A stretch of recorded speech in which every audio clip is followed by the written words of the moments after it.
கிறிஸ்துவுக்குள் எங்களுக்கு மிகவும் பிரியமானவர்களே, உங்கள் அனைவருக்கும் ஆண்டவராய் இயேசு கிறிஸ்துவின் நாமத்தினாலே எங்களுடைய அன்பின் வாழ்த்துக்கள். இந்த மே மாதம் 6ஆம் தேதி செவ்வாய்க்கிழமை இந்த காலையிலே இந்த வார்த்தையை கேட்டுக்கொண்டிருக்கக்கூடிய நீங்கள் மெய்யாகவே ஆசீர்வதிக்கப்பட்டவர்கள். இந்த காலையிலே தேவனுடைய வார்த்தைக்கு பிரதானத்துவத்தை கொடுத்து தேவ சத்தத்தை கேட்க வந்த நீங்கள் மெய்யாகவே ஆசீர்வதிக்கப்பட்டவர்கள்.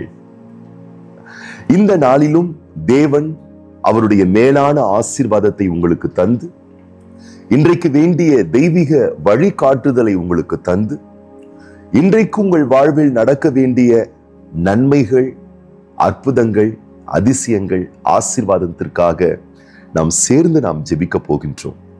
அதற்கு முன்பதாக 1 பேதுருவின் புஸ்தகம் 1ஆம் அதிகாரம் 7ஆம் வசனத்தை நான் வாசிக்கின்றேன். அழிந்து போகிற பொன் அக்கினியினாலே சோதிக்கப்படும், அதை பார்க்கிலும் அதிக விலையேற பெற்றதாய் இருக்கிற உங்கள் விசுவாசம் சோதிக்கப்பட்டு இயேசு கிறிஸ்து வெளிப்படும் போது உங்களுக்கு புகழ்ச்சியும் கனமும் மகிமையும் உண்டாக காணப்படும். உங்களுடைய விசுவாசம் மிக மிக முக்கியமானது.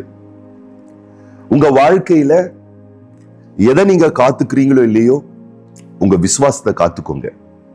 நீங்கள் செய்ய வேண்டிய எல்லா பொறுப்புகளை நிறைவேற்றுவதற்கு முன்பதாக உங்க ஃபெய்த்தை செக் பண்ணிக்கோங்க.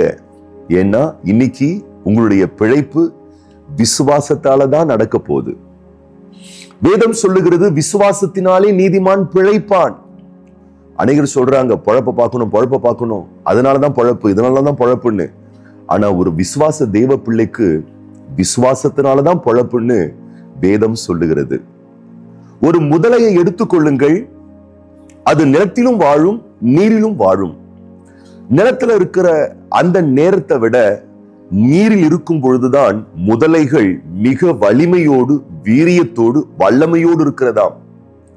அப்படி நீரில் இருக்கும் பொழுது எந்த ஒரு துஷ்ட மிருகங்கள் வந்தாலும், விலங்குகள் வந்தாலும், அந்த முதலைகள் ஈஸியா சுலபமா அதை காலி பண்ணிருமா. நிலத்தில் இருக்கும் பொழுது சில துஷ்ட விலங்குகள், மிருகங்கள் வந்தாலும் பயந்து ஓடி ஒளியக்கூடிய முதலைகள் நீருக்குள் சென்ற உடனே அதற்கு பெரிய பலன் வந்துருதான்.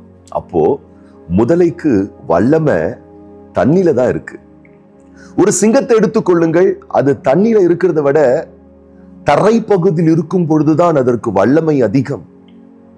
அப்போ ஒரு சிங்கத்துக்கு நீரில் இருக்கும் பொழுது அல்ல, நிலத்தில் தரையில் இருக்கும் பொழுதுதான் அதற்கு வல்லமை அதிகம். அதுபோல ஒரு விசுவாசிக்கு விசுவாசத்தில் நிலைத்திருக்கும் பொழுதுதான் அவர்களுக்கு வல்லமை அதிகம். ஆகவே உங்களுடைய விலையேற பெற்ற விசுவாசத்தை ஒரு நாளும் இழந்து விடாதீர்கள்.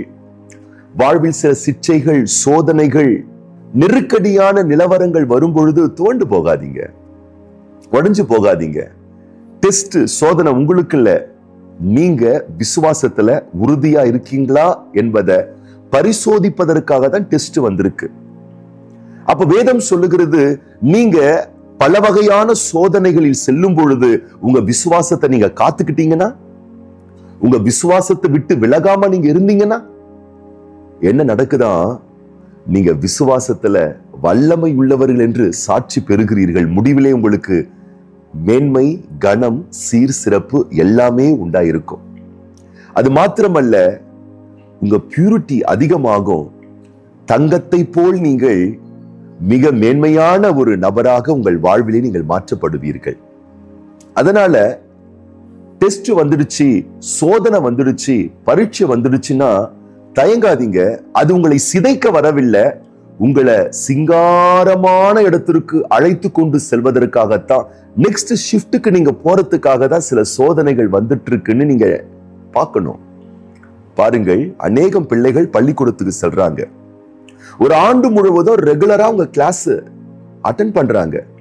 ஆனா எந்த பிள்ளை ஸ்டேட் ஃபர்ஸ்ட் வரப்போகுது, ஸ்கூல் ஃபர்ஸ்ட் வரப்போகுது, கிளாஸ் ஃபர்ஸ்ட் வரப்போகுதுன்னு எப்ப தெரியுமா கண்டுபிடிக்க முடியும்?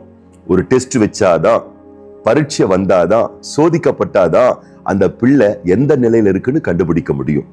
ஆகவே சோதிக்கப்படும் பொழுது பயப்படாதீங்க, கவலைப்படாதீங்க, சோர்ந்து போகாதீங்க.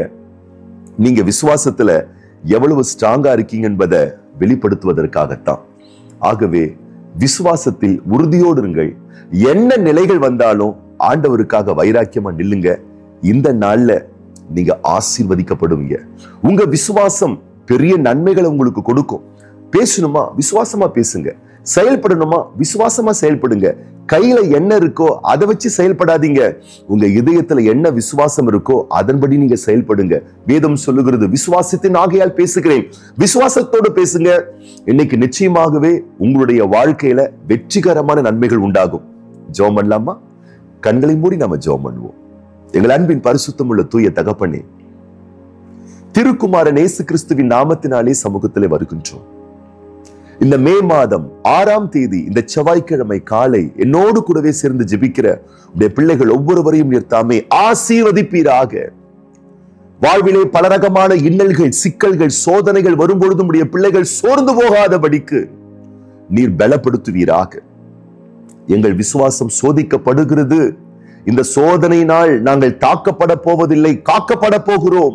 எங்கள் வாழ்விலே நாங்கள் இறங்கி போவதில்லை, நாங்கள் ஏற்ற மிகுந்த நன்மையை நாங்கள் பெறப்போகிறோம் என்ற சிந்தையை நீருடைய பிள்ளைகளுக்கு தந்து அதிக விலையேற பெற்ற விசுவாசத்தை உடைய பிள்ளைகள் சேதப்படுத்தாமல் விசுவாசத்திலே உறுதியாய் நிலைநிற்க நிறுத்தாமல் பிள்ளைகளுக்கு உதவி செய்வீராக. என்ன சூழ்நிலைகள் வந்தாலும் தாங்கள் பெற்ற விசுவாசத்திற்கு, கர்த்தர் மேல் வைத்திருக்கக்கூடிய விசுவாசத்திற்கு உண்மையுள்ளவர்களாய் உடைய பிள்ளைகள் திகழும்படிக்கு இன்றைக்கு உடைய பிள்ளைகளுக்கு வேண்டிய தெய்வீக வழிநடத்துதல், பிரயாண பாதுகாப்பு, குடும்ப நன்மைகள், சரீர ஆரோக்கியங்கள், மன சமாதானங்கள், நல்வாழ்வுக்கு வேண்டிய அத்தனை ஆசீர்வாதங்களையும் அளவில்லாமல் தந்து நிறுத்தாமை ஆசீர்வதிப்பீராக ராஜா. சமாதானமும் கிருபையும் உடைய பிள்ளைகளோடு கூட இருக்கட்டும். ஒவ்வொரு பிள்ளைகளை மனதார நாங்க வாழ்த்துறோம், ஆசீர்வதிக்கிறோம். ஆண்டவர் இயேசு கிறிஸ்துவின் ஆசீர்வதிக்கப்பட்ட நாமத்தினாலே ஜெபிக்கிறோம் எங்கள் நல்ல பிதாவே, ஆமேன். விசுவாசிக்கிற நீங்கள் இன்னைக்கு ரொம்ப ரொம்ப நல்லா இருப்பீங்க. பாருங்களேன், இந்த நாளை முடிக்கும் பொழுது ஆச்சரியப்படுவீங்க. வாழ்வில் வந்த சோதனைகள் எல்லாம் உங்களை சாதனையாளர்களாய் மாற்றுவதற்காக என்பதை நீங்கள் புரிந்து கொள்வீர்கள். தொடர்ந்து உங்கள் ஜெப குறிப்புகளை எங்களுக்கு தெரியப்படுத்துங்கள். உங்களுக்காக நாங்கள் தொடர்ந்து ஜெபித்துக் கொண்டிருக்கிறோம். நாளை காலை மீண்டும் இதே வேளையில் நாம் சந்திப்போம்.